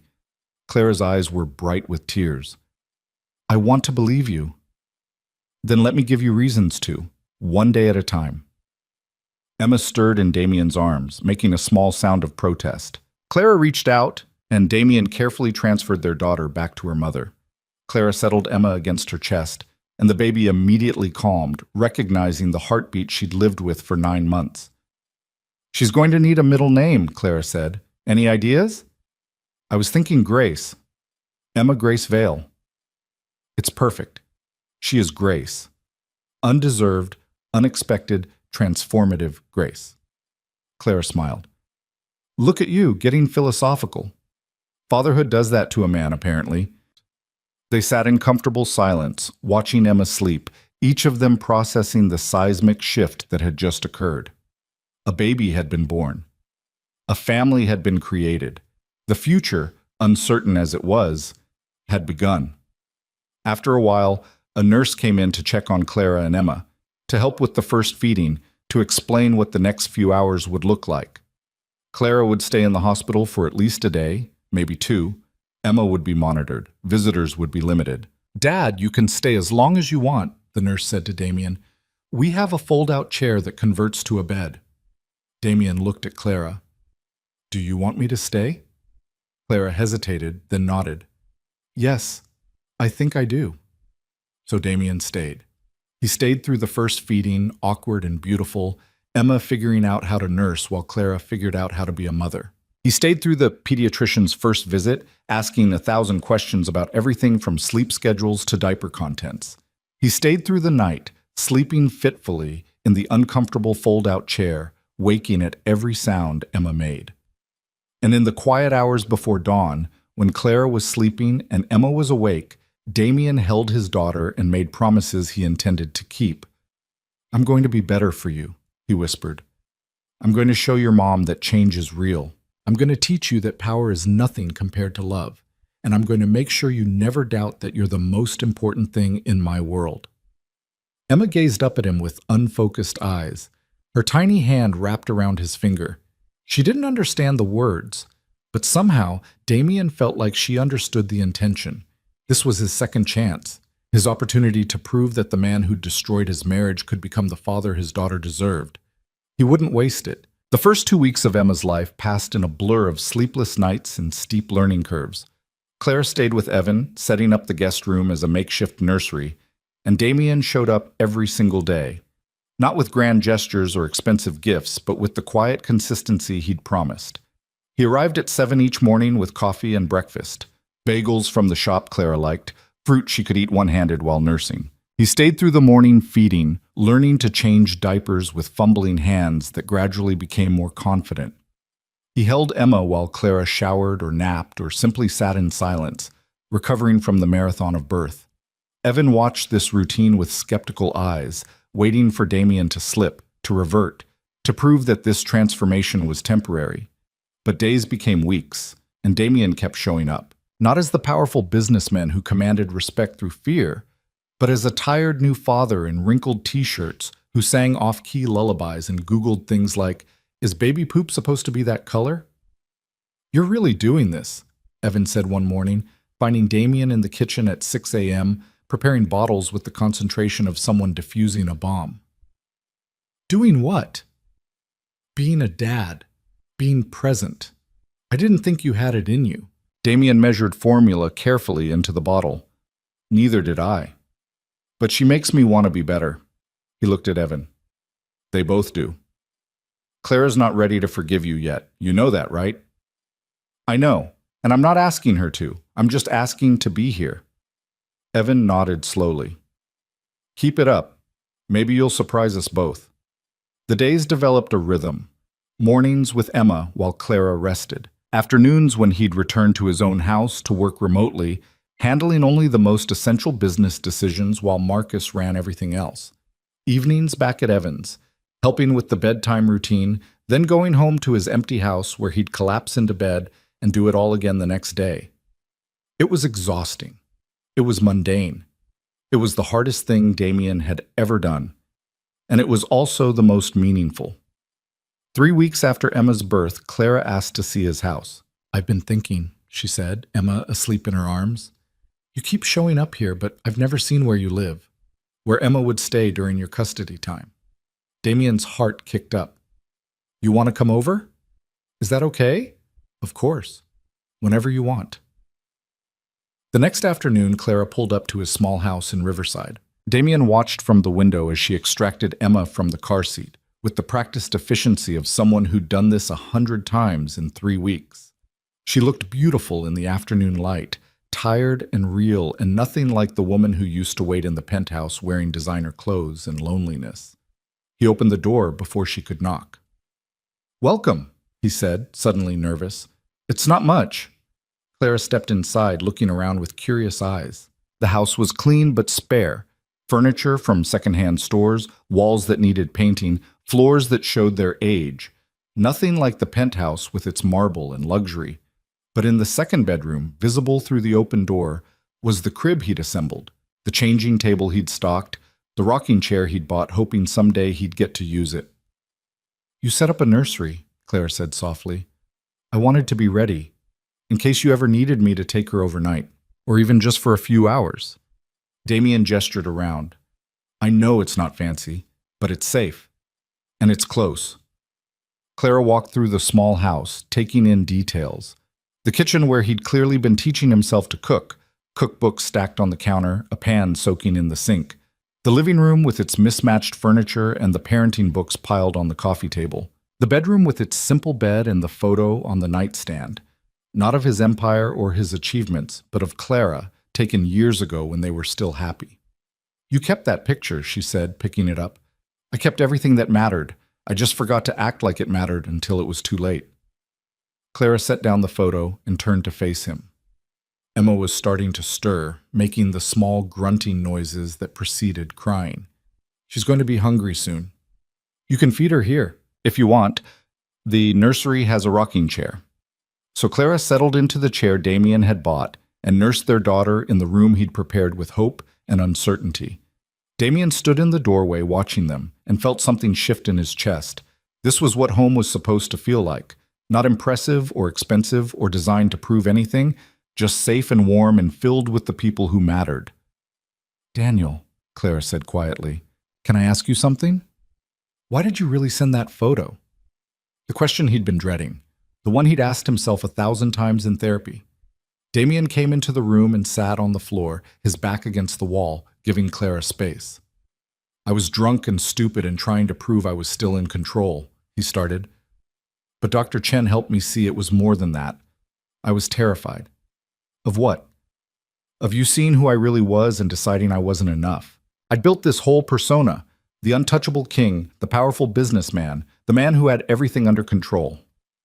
But underneath all of that, I was just some kid who grew up poor and scared and convinced that vulnerability was weakness. Damien looked at Emma, nursing peacefully. You loved me anyway, the real me, and that was more terrifying than any business deal or rival or threat. Because if you really knew me and still left, it would prove what I'd always suspected, that I wasn't worth loving. So you sabotaged it first. Yes.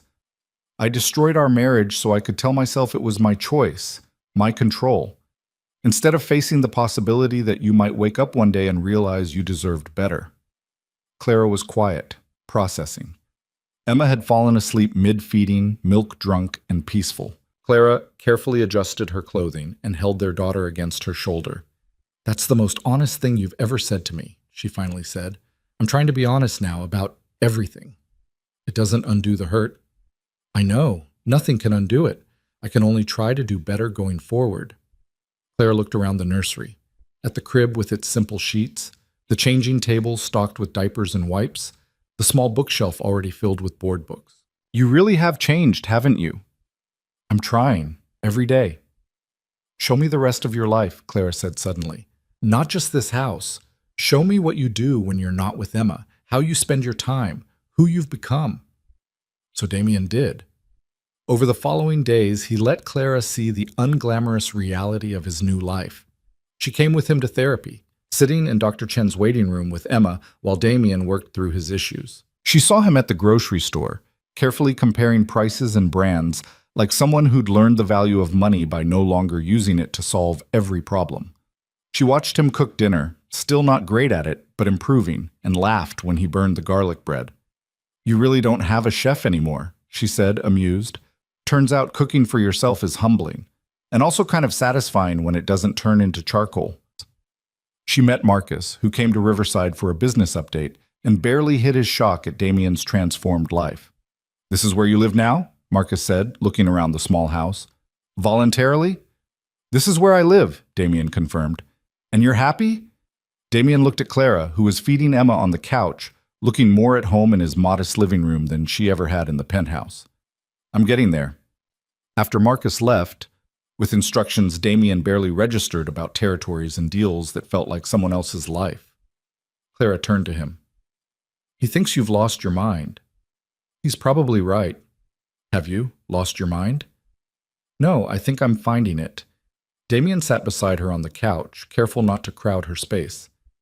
"The empire, the power, the money, I thought that was success. But it was just noise. This is real. You and Emma, learning to be human again, this is what matters." Emma finished eating, and Clara burped her with practiced efficiency. "What happens to your empire if you stay like this? Small and quiet, and not in control? Marcus runs it, or I sell it piece by piece, or it falls apart. I don't know, and I'm trying not to care. The only thing I want to build now is a relationship with my daughter. And maybe, if you'll let me, repair what I broke with you." Clara's eyes were bright. "I'm still angry at you, some days more than others. When I'm exhausted at 3 a.m. and Emma won't stop crying, I remember that I'm doing this alone because you sent that photo. Because you chose pride over partnership." "I know. But then you show up the next morning with coffee, and you take Emma so I can shower, and you don't complain or keep score or act like you're doing me a favor. You just help, and it confuses me." "What confuses you?" "Whether this is real or another performance. Whether you've actually changed or you're just better at hiding who you are." Damien turned to face her fully. "I can't prove it's real except by continuing to show up. Day after day, month after month, year after year. No grand gestures, no dramatic declarations. Just consistent, boring, reliable presence. That's all I have to offer." Clara looked down at Emma, now asleep in her arms. "She deserves a father who's present, who shows up, who chooses her every single day. She has one. I promise you, she has one." "And what about me? What do I deserve?" The question hung in the air, heavy with possibility and pain. Damien took a breath. "You deserve someone who sees you, who chooses you, who builds a life with you instead of around you. Someone who remembers that love is a verb, not a noun. Someone who shows up." He paused. "I don't know if I can be that person perfectly. I'm going to mess up, but I'm asking for the chance to try." Clara's tears spilled over. "I loved you so much. Before everything. I loved waking up next to you and making plans and believing we were building something together. And then you forgot I existed, and it broke something in me. I know, I'm so sorry."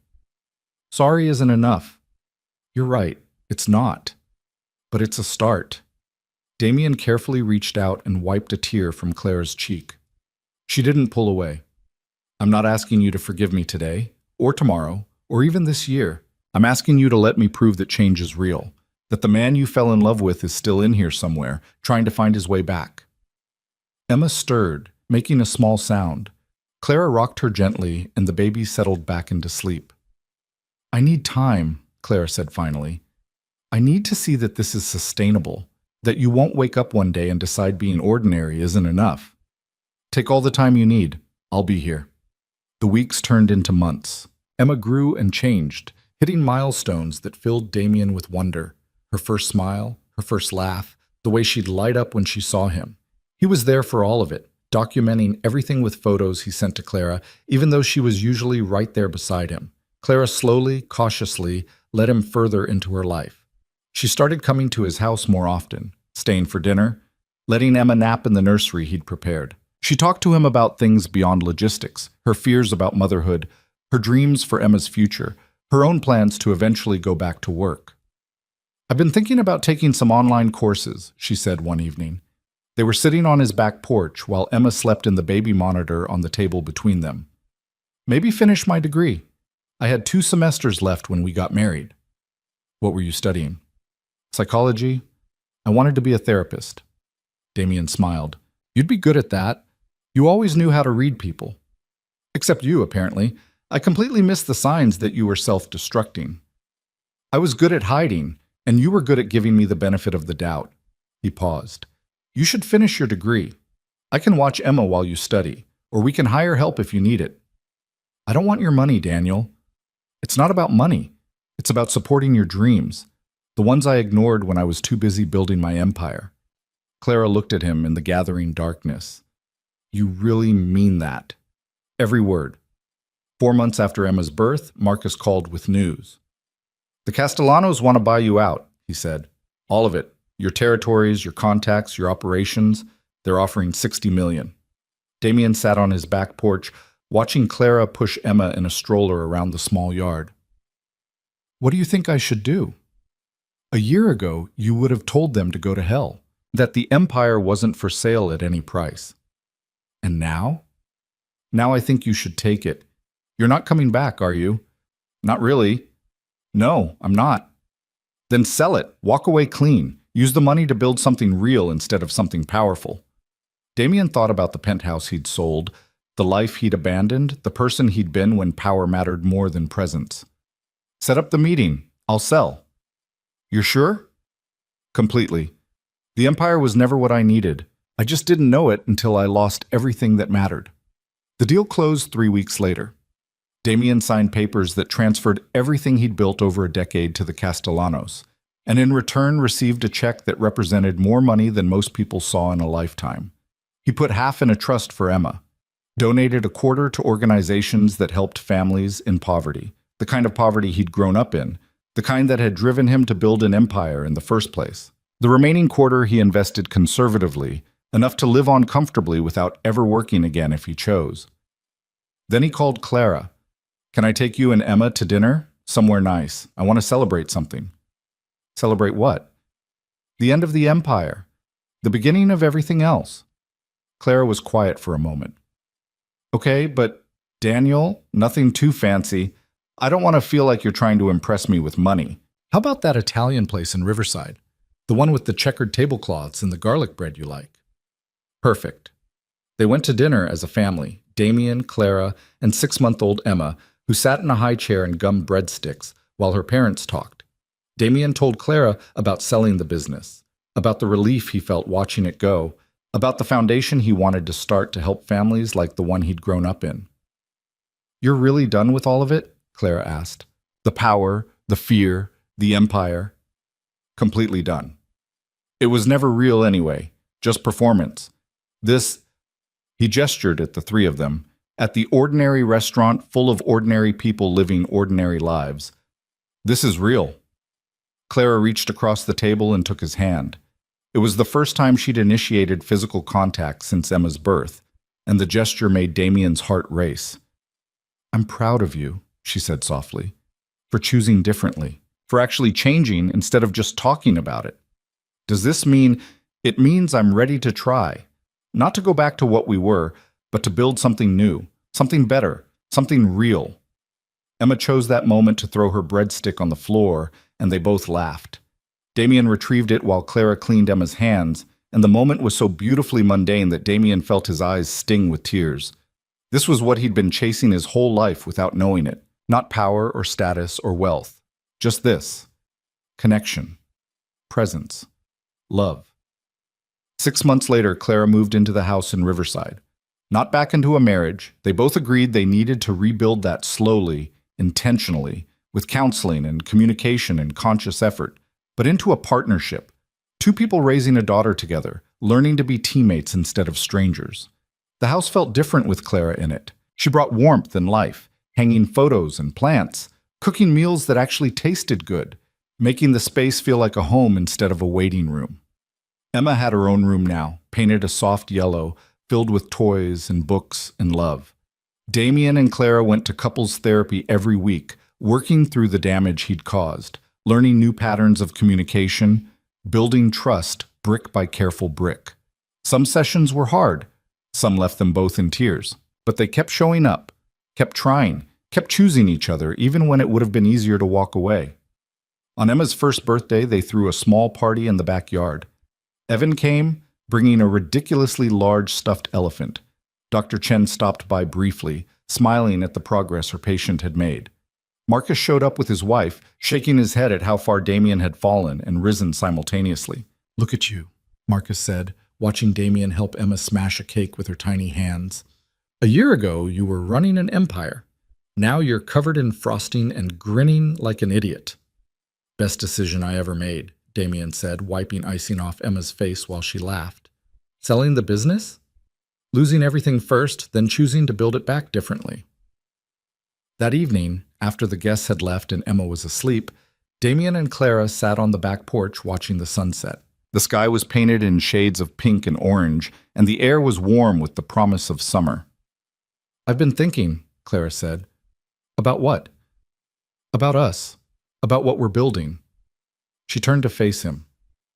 "I think I'm ready." "Ready for what?" "To try again. Really try. Not just co-parenting or partnership, but marriage. The real kind, where we're actually partners." Damien's breath caught. "Are you sure?" "I'm sure. You've shown up every single day for a year. You've done the work in therapy. You've proven that change is real. You've chosen us over everything else, repeatedly, without fail." She smiled. "I think the man I fell in love with is back. Or maybe he's new. Either way, I'm ready to build a life with him." Damien pulled her close, and Clara let herself be held. They sat like that for a long time, watching the sky fade from color to darkness, both of them understanding that this was the real victory. Not the empire he'd built, or the money he'd made, or the power he'd wielded, but this. Two broken people learning to heal together. A family built on presence instead of performance. "I love you," Damien said. "Not the way I loved you before, when I took you for granted, but deeper, realer, with every part of who I'm trying to become." "I love you too," Clara whispered, "and I forgive you. Finally, completely, I forgive you." The words released something in Damien's chest, a weight he'd been carrying for over a year. He'd done the work, made the changes, proven through actions that transformation was possible, and Clara had witnessed all of it, had chosen to believe in him, had given him the grace he didn't deserve but desperately needed. They renewed their vows 6 months later in the backyard of their small house, with Emma toddling between them in a white dress, carrying flowers she mostly tried to eat. No grand venue, no expensive photographer, just family and friends and a commitment to choose each other every day for the rest of their lives. "I promise to see you," Damien said, holding Clara's hands while Emma pulled at his pant leg. "To choose you. To build a life with you, not around you. To show up even when it's hard, especially when it's hard. To be your partner in everything." "I promise to trust you," Clara said, tears streaming down her face. "To give you grace when you stumble. To build this life together as equals. To choose love over fear every single day." Evan officiated, still slightly suspicious, but unable to deny the evidence of change he'd witnessed. Marcus stood as best man, shaking his head at how completely Damien's life had transformed. And Emma, 18 months old and completely oblivious to the significance of the moment, chose that exact second to say her first clear word. Dada! Damien scooped her up, holding her while he kissed his wife, and felt something he'd spent years chasing finally settle into his bones. Not power, not status, not the hollow satisfaction of being untouchable. Just peace, just love, just the knowledge that he'd lost everything and found what actually mattered in the wreckage. Years later, Damien would look back on the night he sent that photo as the worst and best thing he'd ever done. Worst because of the pain it caused, the trust it shattered, the marriage it nearly destroyed. Best because it forced him to confront who he'd become and choose to be someone different. He'd started a foundation that helped families escape poverty, using his business acumen for something that actually mattered. Clara had finished her degree and opened a small therapy practice, specializing in helping women rebuild their lives after betrayal. Emma grew up knowing that her father chose her every single day, that presence was more valuable than presence, that real strength was consistency, not control. And sometimes, late at night when Emma was asleep and Clara was reading beside him, Damien would think about the penthouse he'd sold, the empire he'd abandoned, the version of himself he'd killed to become someone worth loving. He'd think about the selfie that had destroyed everything, and he'd be grateful. Because that one moment of arrogance had taught him the most important lesson of his life. You can own the whole world and still have nothing. You can be untouchable and still be completely alone. Real power isn't control or fear or wealth. Real power is choosing love when pride tells you to run. It's showing up when it would be easier to hide. It's admitting you were wrong and doing the work to become better. It's being willing to lose everything to find what actually matters. Damien Vale had been a king who ruled an empire built on fear. Daniel Vale was a father, a husband, a man who'd learned that the only thing worth conquering was his own worst impulses. And as he fell asleep beside the wife he'd nearly lost and the life he'd almost destroyed, he knew with absolute certainty which version of himself he'd rather be. The choice had cost him everything, and given him everything that mattered.